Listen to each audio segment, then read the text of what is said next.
Wow, noi am fost norocoși, uitați-vă ce e pe contrasens. Nu ne-a cerut nimic suplimentar, ba chiar am putut să intrăm cu... A sosit momentul adevărului, hai să vedem cât e taxa de drum. Mi s-a părut foarte interesantă cazarea. În primul rând cât de mare e și în al doilea rând ce preț are. E ca o casă. Foarte, foarte mult îmi place cum se vede, mai ales muntele cum se vede. Marea ca marea, dar muntele ăla cum pică așa direct în mare. Trebuie să avem mare grijă pe plajă că e plin de hoți. Fiți atenți ce fenomen a descoperit pe aici. Sunt multe mașini care nu au număr de matriculare nici pe spate, nici pe față. Dacă la noi ne plângeam că e prea mare plaja, aici e prea mică și cu multe gunoaie. 18 euro pentru 2 persoane. Mai e mizerie și așa, dar are Muntenegru farmecul lui, nu pot De să acord. zic. Din punct de vedere al restaurantelor, zicem noi că diversitatea este destul de mare. Unul dintre cele mai vechi orașe de pe coasta Mării Adriatice, are o istorie de peste 2500 de ani, însă din păcate tot ceea ce vedem noi acum... Iată că aici în Muntenegru, probabil că sunt destul de mulți milionari. Aici dacă ai bani foarte mulți, nu-ți mai cumperi neapărat cea mai tare mașină, ci îți cumperi un iaht. Dacă nu v-aș fi spus că suntem în Muntenegru acum, ați fi spus probabil că suntem în Italia. Mi-a plăcut și locația și prețurile. Da, prețurile bune. Am plătit 31 de euro. Salutare oameni buni și frumoși din Serbia! De ce din Serbia? Pentru că ne îndreptăm de fapt spre Muntenegru, dar pentru că distanța era destul de mare să o conducem dintr-o bucată, noi am plecat din România, am condus o parte din drum până aici, am trecut pe la porțile de fier, apropo, ca un sfat, super liberă granița. Am fost de fapt singura mașină care trecea pe Da, acolo. chiar se bucurau oamenii să ne vadă. Vacanță plăcută, da. Și acum mai avem încă 6 ore de condus până pe coasta Adriaticii. O să mergem în Budva. E prima dată pentru noi în Muntenegru. Da. Și în Serbia pentru mine prima oară. Și în Serbia, da. În Serbia n-am avut prea mult timp.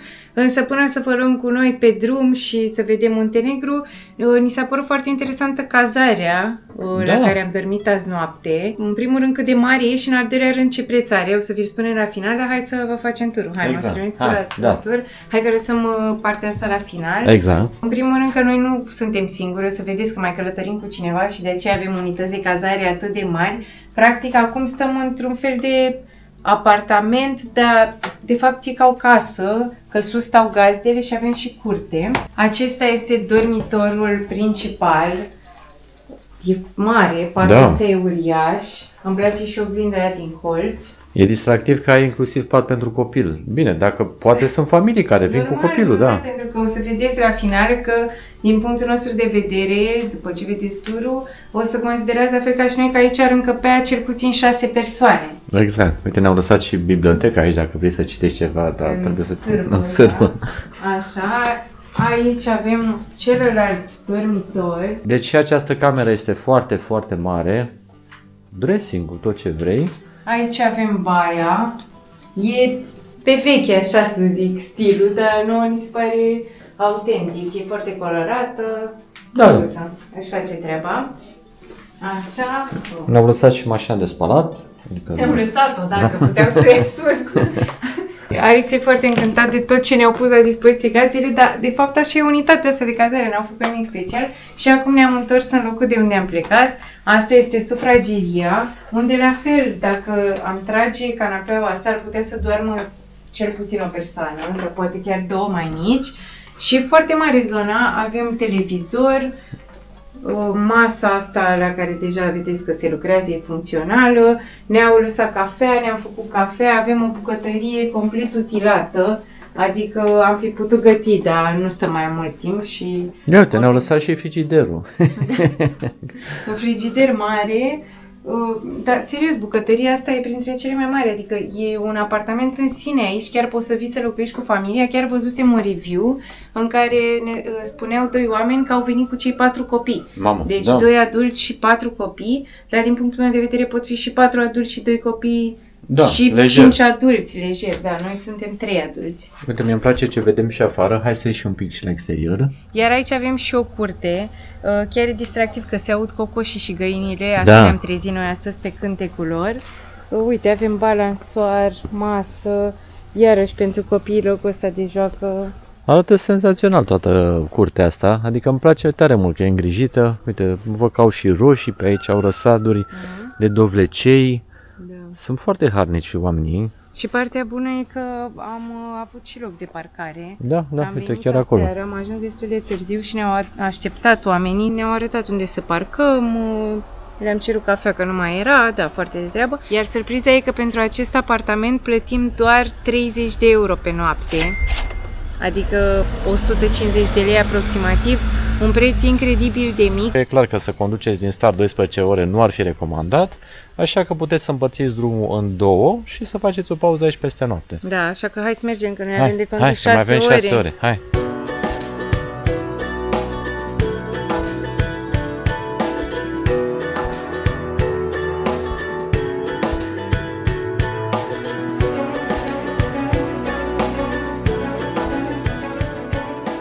Suntem acum în vamă, am ieșit din Serbia, a fost foarte lejer, eram singuri, iar aici în Muntenegru s-a mai aglomerat puțin, dar totuși sunt doar câteva mașini, cred că o să meargă bine. Da, până în 10 mașini. Wow, noi am fost norocoși, uitați-vă ce e pe contrasens. Am avut 2-3 mașini în față, nu ne-a cerut nimic suplimentar, ba chiar am putut să intrăm cu buletinul, deși am citit că Ministerul Afacerilor Externe recomanda să venim cu pașaportul, le aveam la noi, dar am vrut să vedem dacă putem intra doar cu buletinul, a fost ok. Da, chiar ne-am mișcat rapid. Bine, nici pe contrasens, nu era chiar atât de multă lume, da. Dar... E ok, deci oficial suntem în Muntenegru, e încă vreo 3 ore, 33 până la plajă. Hai, că mai avem puțin. Mai avem puțin, dar până aici s-au mișcat bine lucrurile, e senin, totul e bine, let's go. Am făcut o oprire după graniță să alimentăm și surpriza surprizelor, noi când am plecat de acasă ne gândeam că sigur benzina o să fie mai ieftină în țările astea, dar de fapt sunt aproape aceleași prețuri. Da, deci este 1,64 euro pe litru. Da, deci sub 9 lei, 8 lei și ceva, la fel era și în Serbia. E în petrol, ok, e benzineria, dar încă o dată, prețurile sunt la fel. Foarte civilizat arată aici, e zona asta de bar, acolo e restaurant. Da, arată foarte bine. Are și supermarket aici, mai ceva ca la OMV.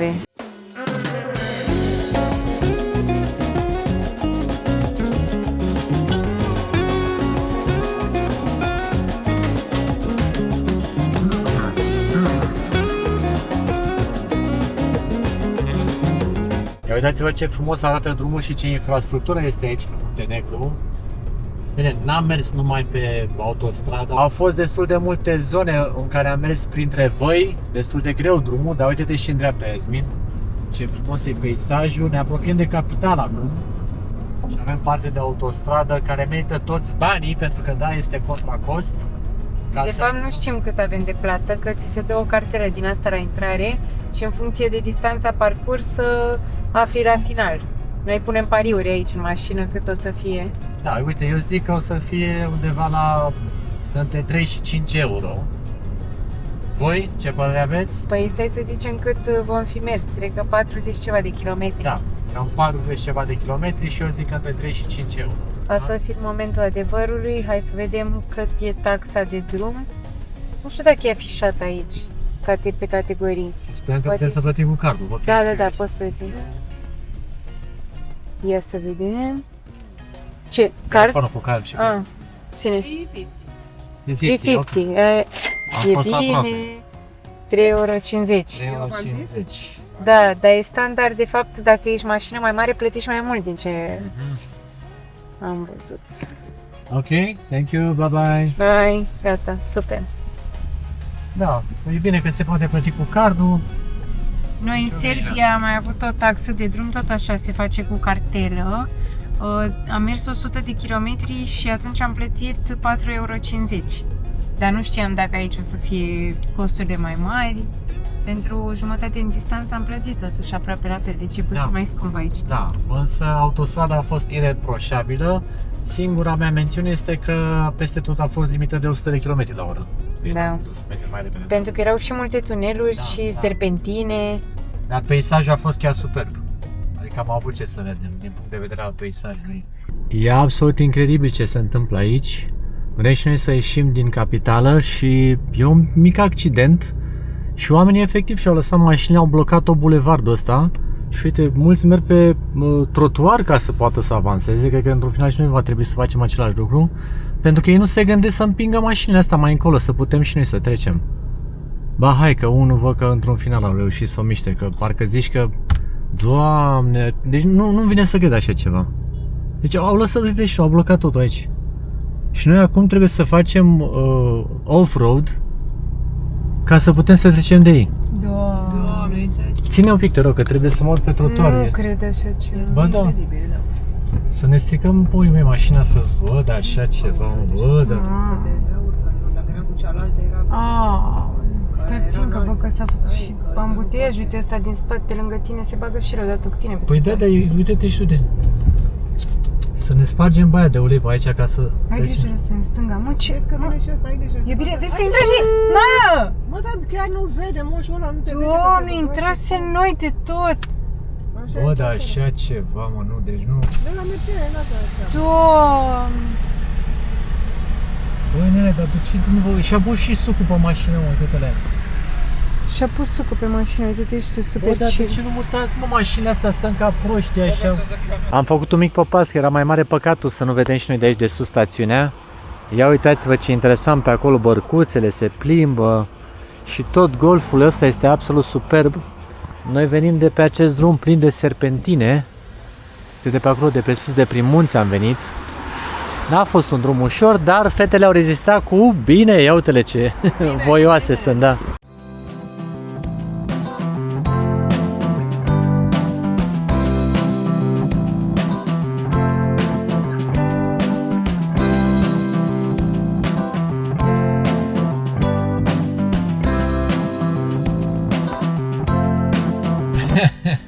Când mai aveam 15 minute. Eram atât de aproape. Și uite, mai aveam bucla asta atât. Da. E roșu și stăm. Haide, că Hai putem. că se poate, da. Of, eu anticipasem că o să ajungem pe la 3, după aia să ajungem la 4, nu știu cum s-a făcut 5. Suntem de 8 ore deja, nu? 6. Cam 8 ore pe drum. Greu drumul. Ți-am zis să-mi iei avion. Da, privat. Hai că într-un final am ajuns la cazare să facem turul. Ignorați toate ghiozdanele și bagajele de aici. Avem o bucătărie, ia uitați, masă de călcat, televizor, canapea extensibilă, un balcon, imediat că e destul de mare apartamentul, deci ăsta este primul balcon, cel sub care avem noi parcată mașina. Bună, Alex! Alex aduce acum alte bagaje. Aici avem toaleta, un hol care duce către dormitor. Dacă stăm mai mult putem să ne apucăm să dăm cu aspiratorul. Apoi avem un alt balcon, ăsta e de fapt cel mai spectaculos, pentru că avem priveliște asupra mării, bine se vedea și din celălalt, dar aici avem o perspectivă mai largă. Și avem și o perspectivă asupra piscinei vecinilor. Din păcate noi nu avem piscină, dar arată bine. Ar fi arătat bine dacă am fi avut și piscină și priveliște către mare, dar se pare că nu poți să le ai pe toate. Nu la bugetul pe care am venit noi. Cazările aici, mai ales în sezon, evident sunt destul de scumpe, iar noi plătim pentru această cazare aproximativ 72 de euro pe noapte. Și suntem 3 persoane. Probabil că dacă am fi avut 2 camere de hotel ar fi fost mai costisitor. Deci apartamentul a fost o variantă bună, însă dacă sunteți doar un cuplu o să scoateți mai mulți bani din buzunar. Acestea sunt prețurile. Scrieți-ne și voi cum vi se pare. Dar a fost printre cele mai accesibile opțiuni pe care le-am găsit. Adică a venit Alex acum cu toate bagajele. Ce zici, Pire? Ai văzut cum se vede marea? Da, foarte, foarte mult îmi place cum se vede. Și încolo, mai ales muntele cum se vede, marea ca mare, dar muntele ăla cu un pic așa direct în mare. Da. Dar îmi place și aici golful ăsta, cred că e o zonă drăguță unde să mergem să notăm, vezi? Da. Că e așa retrasă partea aceea. Și ne-a dat o veste bună gazda, ne-a spus că s-a încălzit apa mării Da. și că e perfectă. De fapt ne-a dat o veste bună și una mai puțin bună. Da. Ne-a spus că, da, trebuie să avem mare grijă pe plajă, că e plin de hoți. Azi, many, adică foarte mulți hoți pe plajă, mai ales pe cea publică. Bine că n-au ce să ne fure. Să fim atenți, deci plaja publică am înțeles că e pe acolo. Da, facem câteva minute până la plajă. Dar oricum, cazarea e foarte faină, mie chiar îmi place. Uite, aici seara stau frumos, să-mi pun o belicică și mă uit în zonă, e bine. De vin. Exact, e fix ce trebuie. Fiți atenți ce fenomen a descoperit pe aici. Sunt multe mașini care nu au număr de matriculare nici pe spate și, hai să vedem, poate pe față, nici pe față. Și am mai văzut vreo 3-4 mașini așa. Nu înțeleg de ce nu-și pun numerele de matriculare, adică de ce și le scot când ajung aici. Probabil că, nu știu, poate e o măsură de siguranță, să nu fie mașina furată sau ceva de genul ăsta. Chiar sunt curios dacă voi știți mai multe despre subiectul ăsta, că mă intrigă de ce își scot oamenii aici în Muntenegru numerele de matriculare de pe mașini. Am văzut până acum la niște mașini mai dechisite. Am văzut că era o mașină destul de normală. Mă sperie un pic chestia asta. Ca să ajungi în centru vechi, în Budva, s-a făcut un tunel din ăsta pe care mergi, destul de obscur așa. Acum nu știm cum o să fie și mai târziu, noapte. Foarte, hai să zicem, interesantă conexiunea asta cu vechiul oraș, dar destul de neglijit dacă te uiți așa un pic mai atent pe aici. Doamna e mare fană acest resort, a zis că data viitoare când venim, aici vrea să o cazăm. Arată foarte, foarte bine, dar e imens. Nu știu dacă sunt vile sau apartamente sau cum ar fi. Da, într-adevăr, e de impact așa cum arată resortul ăsta de acolo. Data viitoare. Deocamdată noi ne-am cazat un pic mai încolo. Două străzi mai departe. Am ieșit exact din resort, că Da, am da. din tunelul ăla și dacă ne întâlnim cu cineva aici ne întreabă de unde venim. Suntem tot de acolo. Aici prețurile sunt în euro, apropo, pentru că Muntenegru nu are o monedă proprie și deși ei nu sunt în Uniunea Europeană, au euro. Așa că tot ce vedeți aici, uite, paste cu homar, 23 de euro. Pe 100 de grame. Atenție, Aoleu. pe 100 de grame. Aoleu, că 23 de euro nu părea mult. Da. Mains, friptură de vită, 62 de euro. Uite, o saltă grecească e 24 de euro. Da. Însă locația arată premium. Deci și plaja și restaurantul chiar foarte bine arată. N-ai ce să zici. Acolo sunt șezlongurile, acolo e restaurantul, acolo sunt cazările. Deci iată că și în Muntenegru ai zone unde chiar locurile arată foarte bine. Este foarte drăguță și plimbarea asta pe aici, pe faleză. Îmi amintește ușor așa de faleza din Eforie Nord sau Nu, din Costinești. din Costinești, de ce nu? Zice că e mai frumoasă asta, Simona. Eu n-aș vrea să o contrazic, că nu vreau să intru într-o dezbatere. Mie mi se pare că, da, e drăguță asta că e foarte aproape de apă. Adică vii aici și deja ești la mare, adică o vezi deja și uite, apa arată Ia uite, poți să și sari. super bine, e cristalină. Băieții la pește, cu o berică frumos. Nu ce să zici, și arată bine. Uite, acolo copiii fac baie. Deci chiar e acel moment în care este apusul și uite, fiecare se bucură de un moment inedit. Pe aici sunt niște trepte, poți să te duci acolo să faci baie. Chiar e fain. Sunt multe terase din asta drăguțe, uite cum este și cea de aici, unde există și un debarcader, poți să vii să-ți parchezi barca. Uite, cu șezlonguri frumos aici, acolo este intrarea în marea. Da. Intri ca în piscină aici, vezi Exact. că e mai adâncă apa, trebuie să cobori pe scări. Cu dușuri, chiar foarte frumos amenajat totul. Aici pare a fi plaja publică, unde poți să vii să spui prosopul pe aici, iar mai departe sunt umbrelele, deci e zona cu șezlonguri. Pietriș, grupa mare, ia uite, că noi ziceam că la noi e cu scoici, aici e cu foarte mult pietriș. Dar arată bine apa, nici nu sunt valuri, chiar e o zi foarte bună. Și uite, vii frumos aici, te-ai pus, dar ți-am spus, mie mi se pare că e mai nasol ca la noi, adică e foarte mică Da, au plaja. făcut gunoaie. Da, și cu N-arată multe prea gunoaie. bine. E Cam foarte înghesuit. mică, foarte mică cam plaja înghesuit. asta, Deci dacă nu. la noi ne plângeam că e prea mare plaja, aici e prea mică. Da, dar sunt mai multe opțiuni de plajă din fericire, nu e asta singura aici. Pare că sunt și destul de multe gunoaie, poate că e ora, nu știu, Da, e trebuie final să vii de la zi. prima oră să vezi Poate cum e. că, da, la începutul zilei este totul mai curat. Uite, fii atent, acolo toaleta este 1 euro. Că cei la noi că e 5 lei să mergi la toaletă, aici e 1 euro. Același preț.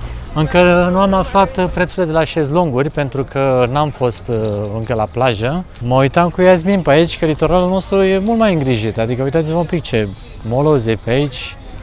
Suntem deja pe strada care duce înspre centrul vechi al orașului și, da, adică, ce să zic, Cred că se vede destul de limpede în cadru despre ce vorbim. Hai totuși să sperăm că vom descoperi locuri mai plăcute în continuare aici. Nu vrem să ne plângem, Doamne ferește, nu zicem că e urât. Dar unele zone sunt cam neîngrijite. Iată că am găsit și un preț la șezlonguri, vezi din alea mici, cum am găsit la noi la 30 de lei la Mamaia. Da. Da, deci sunt din acelea tip masă așa, deci nu sunt cele mai comode șezlonguri. Este 18 euro pentru 2 persoane. Cu o umbrelă sau 8 dacă ești cazat, deci dacă ești cazat la hotelul ăsta nici măcar nu e gratuit. Băi, nu prea e Care ok. e hotelul? Că zice hotel guest, nu-mi dau seama. Da, poate fi un hotel de pe aici, mai din spate. Da. Da, da. Și cam înghesuită treaba. Păi asta e plaja centrală într-un fel, Da. n-arată, trebuie să ai mașină și să te deplasezi, să cauți alte Deci locuri. nu suntem curcotași, da? Dar vă arătăm ce e pe aici, că na, am auzit numai lucruri de bine și despre Muntenegru. Ce să zicem, mai vedem. Uite, plantele sunt frumoase, dar multă mizerie pe aici. Păcat, vrem să găsim și lucruri de bine, poate mai târziu o să se anime pe aici lucrurile. Uite, Mai aici vedem, e frumos ia, e. hai, ce ai găsit Deci de bine? mai e mizerie și așa, dar cum se vede apa asta, Da, deci acum natura este impresionantă. pare, zici că e glaciar așa și da. cu munți în spate, are Muntenegru farmecul lui, nu poți De să acord, zici. de acord, dar uite și pe plajă, lasă mizerile pe acolo. Nu te mai uita la aia, uită-te la culorile Să mă uit la apei. natură, am înțeles, deci să ignor ce e și să mă uit mai în zare, am înțeles, scuză-mă pe mine. Ia vezi, Iasmin, că traversăm aici un podeț unde poți să vezi niște bărcuțe din asta. E Vrei să te podețul plimbi sfârâitor. pe râul ăsta cu barca?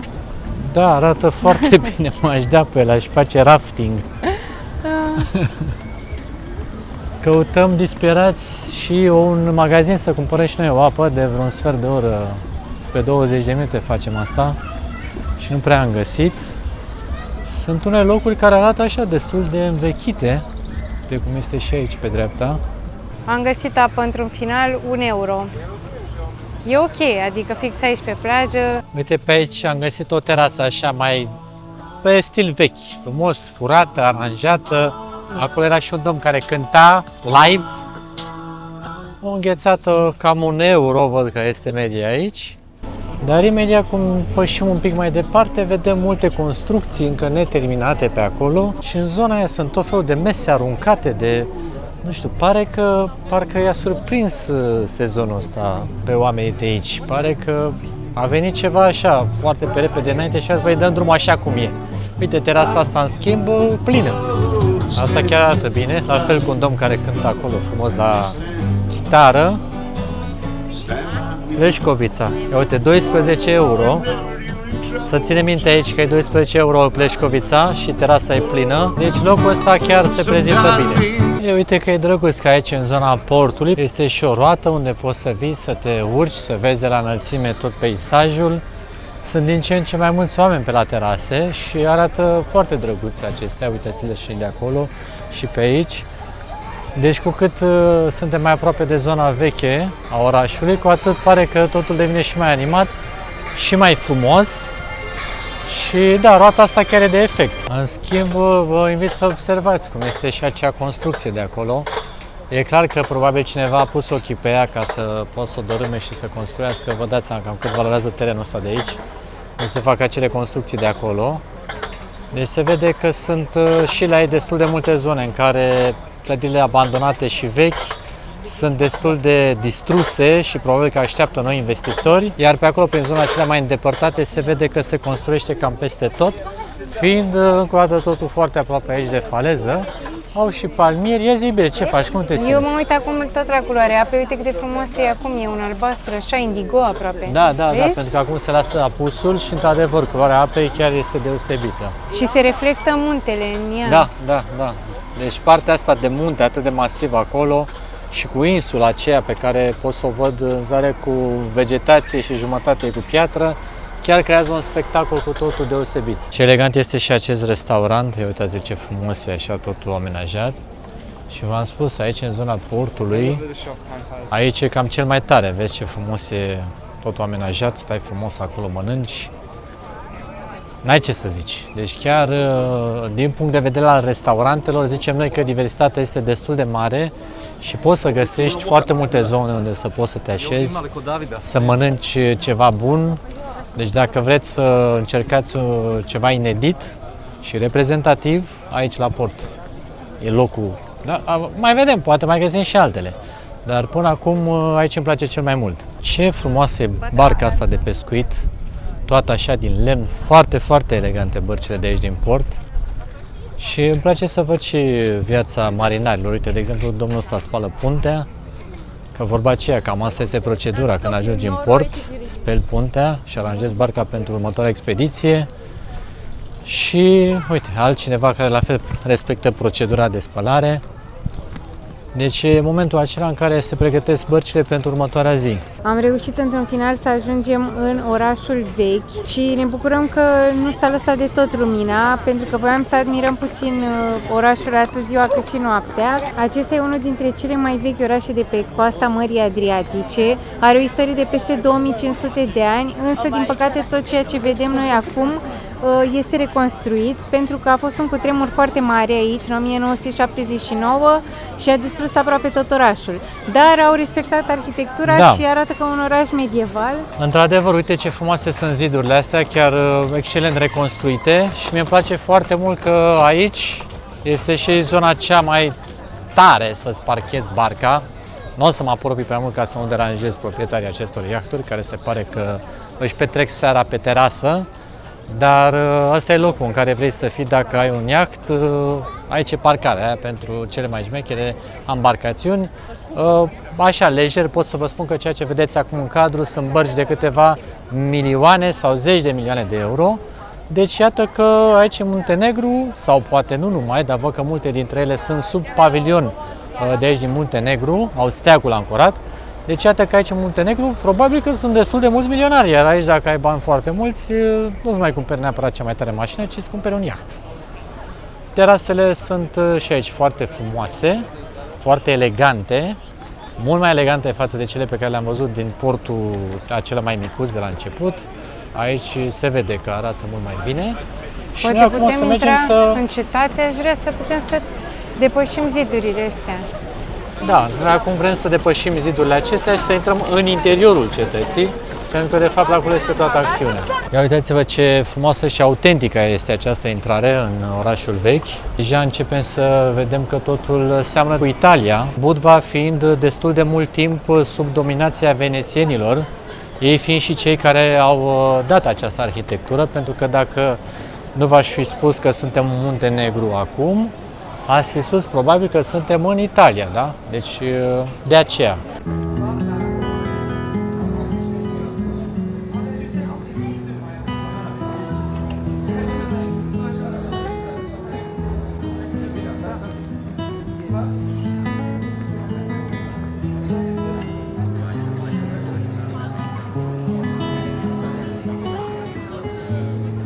Cât de frumos arată restaurantul ăsta înăuntru, iar mesele astea de afară sunt atât de intime, sunt câte două măsuțe, totul e așa îngust și nu, chiar ai o senzație de Italia, dar într-un sens bun. Bună. Sunt și magazine cu suveniruri, cu haine, restaurante. Bine, unele business-uri par închise, poate am venit prea târziu. Și aici nici nu știi, locuiesc oameni, poți să mergi mai încolo. Da, hai să vedem dacă ne pierdem. Adică oricând poți să te lași pierdut așa pe străduțele de aici. Și dacă mă întreb pe mine, este cel mai bine îngrijit loc din tot orașul aici. E curățenie peste tot și se vede că fiecare business acordă o atenție deosebită esteticului. E foarte interesant că te plimbi pe aceste străduțe mici, ai impresia că se înfundă și că te rătăcești, dar de fapt ajungi în tot felul de piațete, la fel de mici și intime. Uite, uitați cum arată aici, de exemplu. Strada asta e atât de îngustă și dacă nu ai fi văzut capătul, ai fi zis că poate ajunge la cineva în curte, dar o mică piațetă cu un restaurant și cu un palmier. Superb, superb. Mamă, cât de frumos e! Cred că ai putea să stai o săptămână și în fiecare seară să ieși într-o altă piațetă. Da, wow! Ce ce frumos! Și totul e pe străduțe, mai găsești o piațetă. Mi se pare că am găsit combinația perfectă. Noi și așa nu ne puteam abține să nu mergem an de an în Italia. Am zis totuși că anul ăsta să vedem și noi o țară nouă și uite că am ajuns în Muntenegru, unde e autentic, dar în același timp cumva ne amintește și de Italia. Combinația perfectă. Și au și bucătărie italienească pe deasupra pe aici prin restaurante. Ia uite, spaghetti, muzică și mâncare italienească. Perfect.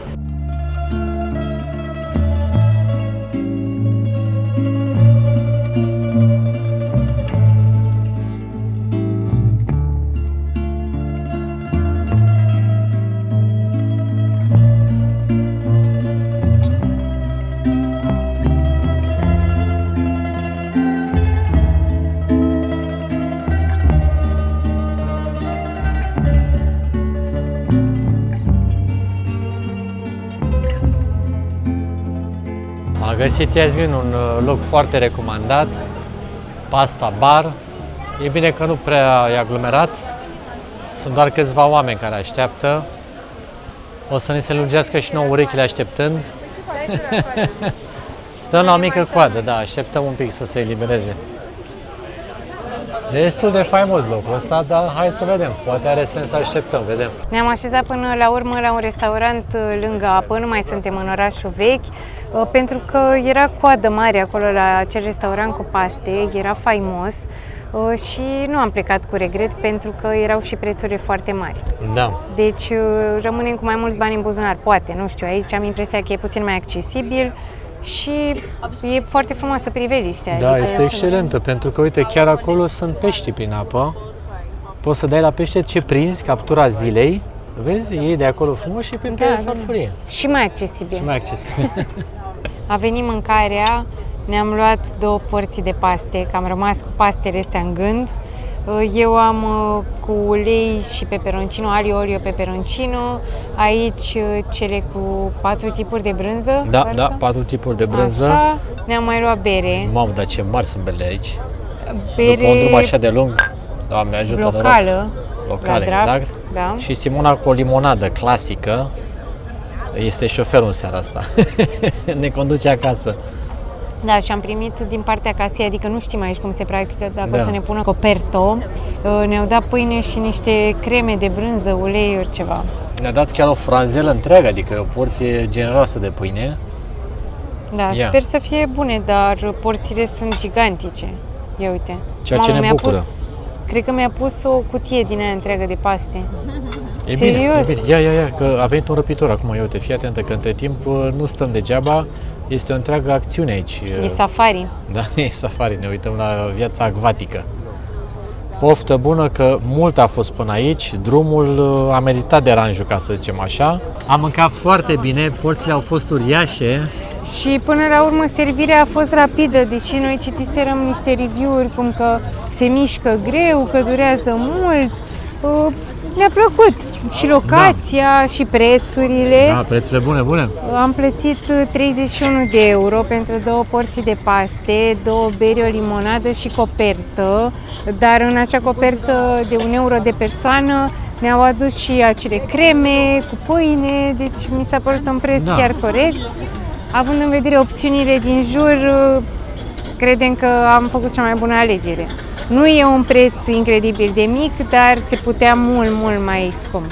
Asta e clar. Noi suntem frânți de obosiți, am avut un drum super lung astăzi și mergem să ne odihnim pentru că, da, mâine vrem să continuăm să explorăm această minunată stațiune.